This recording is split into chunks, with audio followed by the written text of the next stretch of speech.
दोस्तों राधे राधे, कैसे हो आप सब। उम्मीद करती हूँ सभी अच्छे होंगे और भगवान की कृपा आप सभी पर बनी रहे, सभी स्वस्थ होंगे और मस्त होंगे। तो भाई मैं सोकर उठ चुकी हूँ, अभी बैठ गई बैठी हूँ। वैसे तो मैं सोई थी बाहर, तो बाहर से मैं अंदर आकर बैठ गई हूँ। ये देखो सब फैला पड़ा है, देखो सब कुछ। तो भाई मेरा कुछ भी नहीं हुआ है और मेरी आँखों में, मेरे सर में दर्द है। मैंने दवाई भी कई बार डाल ली है, फिर भी मेरी आँखों में दर्द है। और सुबह सुबह भी मैंने 1-2 बार तो डाल ली है। पता नहीं क्यों दुख रही है मेरी आँख। एक तो इसमें चोट भी लग चुकी थी पहले भी कई बार, तो इसलिए मेरी आँख में दर्द भी हो जाता है। और फिर फ़ोन का काम है यही ब्लॉग बनाना, शॉर्ट बनाने, तो पता ना इसलिए भी होता होगा, क्योंकि हर समय मैं फ़ोन ही मेरी आँखों के सामने रहता है, तो इसलिए भी थोड़ा जोर पड़ता है आँख पे। तो बहुत ज़्यादा दिक्कत हो रही है। तो भाई हम सुबह सुबह अब करेंगे अपने काम को, लगेंगे अपने काम पर। नीतिक तो अभी सो रहा है, नीतिक को भी उठाएंगे। तो ये नीतिक सो रहा है अभी, बिस्तर वगैरह उठी नहीं है कुछ भी, तो उठाऊंगी मैं। नीतिक, नीता, नीता बेटा उठ जा, उठियो। तो पंखा वंखा सब ऐसे ही रखे हैं। लड्डू गोपाल के दर्शन करिए आप सब। ये मेरे बैठे लड्डू, चंदन लगा के देखो। अब ये नहाई नहीं, नहलाऊंगी इनको। तो सब कुछ फैला पड़ा है ऐसे ही, तो मैं जल्दी जल्दी काम पर लगूंगी। ये देखो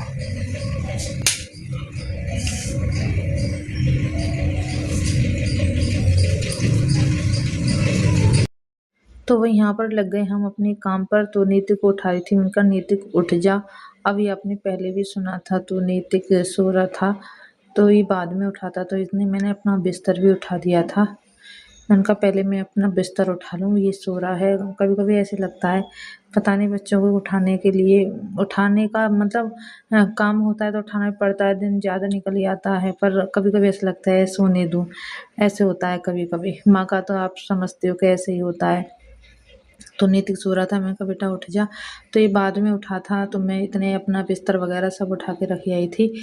तो फिर आ गई थी मैं कमरे में। तो कमरे में आप देख रहे हो बेड भी फैला पड़ा है मेरा सारा। तो मैं यहाँ की भी, यहाँ पे जो कंबल था उसका ही तय बना के रख रही थी। और बेड वगैरह तो वैसे भी ज़्यादा वो नहीं था, बस हल्की सी मैंने चादर झाड़ी थी, क्योंकि इस पर कोई सोता ही नहीं है, बस ऐसे ही मैंने सीधी कर दी थी चादर। तो मेरे मतलब बेड का भी चादर सही हो गई है और तकिया वगैरह मैंने सब रख दिए हैं, आप देख रहे हो। तो नीतिक से बोल रही थी मैं कि बेटा उठ जाए, वो कई बार मैं तो उठा था। तो ये नीतिक भी अपनी बिस्तरों की तय लगा रहा है, तो ये भी रखे आएगा, तो मैं जाके खाट उठा दूंगी। तो मैंने उठा दी थी खाट। तो मैं बोल रही थी बेटा मैं झाड़ू लगाऊंगी और तू पोछा घुमा दियो। बोला ठीक है मैं घुमा दूंगा। पहले तो बोल रहा था कि मेरी टांग में दर्द है। मैं कि बेटा बस, मैं कि कई दिन हो गए थे, क्योंकि उस दिन एकादशी और बृहस्पति भी पड़ गए थे, तो इसलिए कुछ भी नहीं हुआ था। पोछा वगैरह कभी कोई बीच में नहीं लग लग पाता है, मतलब एकादशी पड़ जाती है, बृहस्पति पड़ जाता है, तो ऐसा हो जाता है कुछ।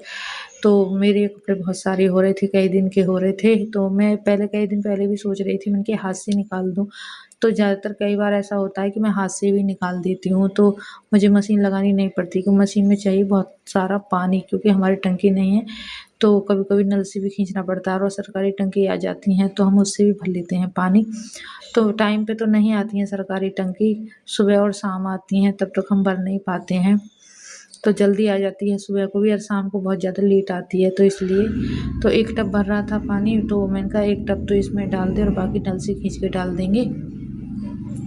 तो नीतिक बोल रहा था मैं भी डाल दूंगा, तो क्योंकि वो फ्रेश होने गया था, तो इसलिए मैंने कहा ठीक है। तो फिर मैंने कपड़े उसमें डाल दिए थे सर्फ डालकर। उनके इतने ये धुलेंगे, और भी कपड़े थे कई दिन के हो रहे थे, बहुत ज़्यादा इकट्ठे हो जाते हैं कपड़े।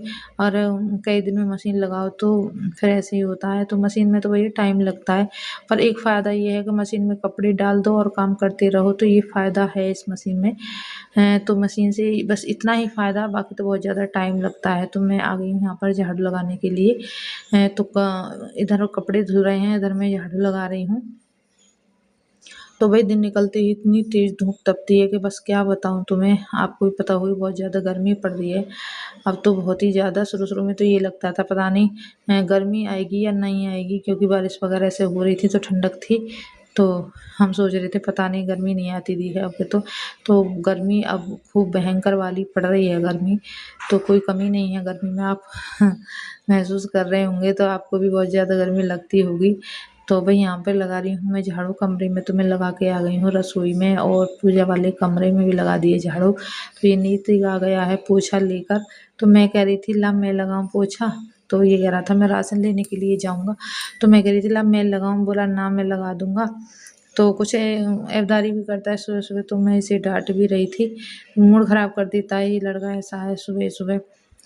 तो यहाँ पे लगा दिया है नीतिक ने पोछा वगैरह। तो मेरे एक बार के तो कपड़े धुल गए हैं, तो मैं वहाँ से निकाल रही थी कपड़े। तो नीतिक जा रहा था राशन लेने के लिए, तो साइकिल में हवा कम थी तो वो भरने लग गया था हवा। तो वही ऐसे ही हमारा सुबह का रूटीन चलता है ज़्यादातर। तो कपड़े तो मैं मशीन तो कभी-कभी लगाती हूँ, ज़्यादातर हाथ से ही निकाल देती हूँ। तो आज मैंने मशीन लगाई तो इसलिए काफ़ी टाइम लग गया था सुबह-सुबह। तो फिर भी मैंने मशीन से तो निकाल दिए थे कपड़े, धुलने बाकी थे, मतलब पानी नहीं निकला था, तो पानी तो मैं बाद में ही निकालूँगी, क्योंकि बहुत ज़्यादा टाइम हो जाएगा, क्योंकि मुझे पूजा पाठ भी करनी थी, नहा धोकर मंदिर भी जाना था। तो यहाँ पर मैंने निकाल दिए हैं कपड़े टब में, और बाकी लेके आ जाऊँगी, यहाँ पर मैं डाल दूँगी मशीन में ये और धुल जाएँगे कपड़े। तो वही, तो नैतिक चलना लेके आ गया था राशन। तो राशन लाने के बाद में ये नहा भी लिया था, नहाने के बाद ये जा रहा था मंदिर। तो और मैंने क्लिप आपको नहीं डाली है, क्योंकि नहाने की मैं ऐसे कुछ भी नहीं डालती हूँ इसलिए। तो नैतिक तो नहा के चला गया था मंदिर, मैं कह रही थी मैं भी आ गई हूँ नहाकर। तो मैं कह रही थी कि नैतिक तू मंदिर चला जा, मैं जल्दी से नहा लूँगी। तो नैतिक मंदिर से आ गया था, वो मतलब आप कर रहा था वो पूजा वगैरह, मतलब सूर्य को जल देने गया था। तो इतने ही मैं मंदिर चली गई थी, मंदिर से आकर मैंने फिर लड्डू गोपाल नहवाए थे, और वो वहाँ से आकर लेट गया था, मतलब वो राशन लेने के बाद में वो लेट गया था, फिर उसकी टांग में दर्द हो रहा था ना, इसलिए तो वो थोड़ी देर के लिए लेट भी गया था।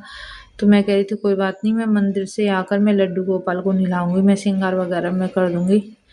तो वो फिर वहाँ से ही नहा धोने के बाद में मंदिर जाने के बाद में फिर उसने जल वगैरह चढ़ा दिया था सूर्य को। तो यहाँ पर मैं श्रृंगार कर रही हूँ लड्डू गोपाल का चंदन लगाकर, क्योंकि अक्षय तृतीया से ही लड्डू गोपाल की पूरे माथे पर सब, मतलब जैसे भी जिसका भाव होता है उसी तरीके से मतलब चंदन लगाते हैं लड्डू गोपाल को। तो भाई मैं तो माथे पे पूरे पे ही चंदन लगाती हूँ लड्डू गोपाल को, किस दिन तक चंदन लगेगा हाँ भगवान जी को। तो भाई यहाँ पर मेरा लड्डू गोपाल की पूजा पाठ, तो वैसे तो सेवा वगैरह हो चुकी है, तो यहाँ पे मैं अपनी पूजा कर रही हूँ, माला जप वगैरह कर रही हूँ, और हाँ भागवत पढ़ रही थी, तो मेरी पूजा पाठ भी हो चुकी थी। तो यहाँ पर ये नैतिक बना रहा था चाय, तो नैतिक ने बनाई थी चाय भी। तो ये मेरी दोपहर की वीडियो है, वो तो सुबह की थी। तो नैतिक ने बनाया था जूस, और किस चीज़ का आपको पता है, चुकंदर और टमाटर और विलायती गाजर, और क्या चीज़ थी, खीरे। तो इन चीज़ों का उसने बनाया था जूस। तो बोला कि मम्मी जूस पिएंगे, मैं कहा चलो ठीक है। तो इसमें जूस में जो बाद में ये निकला था ना, वो भूसी सी क्या बोलते हैं उसे, तो वो जो निकली थी बाद में कर मोटी मोटी गाजर की रह जाती है, तो वो बच गई थी। मैंने कहा इसे आटे में मल के रोटी बनाऊंगी, बहुत टेस्टी बनती हैं। बोला ठीक है। तो ये भोग भी लगा दिया था लड्डू गोपाल का इसने उस जूस का।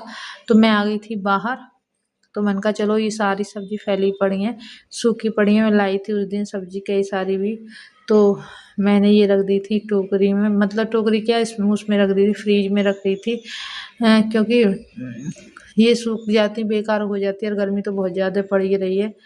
तो मैंने सारी सब्ज़ी साफ़ करके वो रख दी थी, और यहाँ पे आ गई हूँ मैं रसोई में, क्योंकि जो भी वो बची थी वो मतलब गाजर में से वो जो निकली थी जूस में से, तो वो मैंने आटे में मिलाकर उसकी रोटी मैं बना रही हूँ। बहुत ज़्यादा टेस्टी रोटी बनी थी, हमने जब खाई थी बहुत ज़्यादा अच्छी थी, देखने में लाल लाल, हाँ, तो बहुत ही अच्छी बनी थी। तो एकदम फूली फूली रोटी बनी थी, बहुत प्यारी सी, देखने में भी अच्छी लग रही थी, रोटी गुलाबी गुलाबी सी। तो आप बनाना ज़रूर, बहुत अच्छी रोटी लगती हैं। ये वाली मैंने तो पहली बार बनाई थी, तो बहुत अच्छी लगी थी मुझे तो। तो भाई यहाँ पर धो रही हूँ मैं कपड़े, क्योंकि सबसे लास्ट में मैंने कपड़े पानी में निकाले थे। सारा काम टोटल करके घर का और खाना पीना बनाकर भोग लगाकर सब कुछ करने के बाद में फिर मैंने यहाँ पर कपड़े धोने के बाद में फिर मैंने सुखा दिए थे मशीन में सुखाने के बाद मैं आ गई थी कमरे में डालने के लिए। ये देख रहे हो आप। तो मैंने कमरे में नीचे ही सुखा दी थी, ऊपर ऊपर तो बहुत ज़्यादा धूप थी इसलिए तो मैं ऊपर नहीं गई थी, नीचे डाल दिए थे, पंखा चला दिया था तो ये नीचे ही सूख गए थे कपड़े मेरे। तो भाई आज का ब्लॉग यहीं तक का था। अगर आपको मेरा वीडियो अच्छा लगा हो तो लाइक कमेंट सब्सक्राइब ज़रूर करना और भी मिलते हैं किसी नेक्स्ट ब्लॉग के साथ। जब तक के लिए राधे राधे।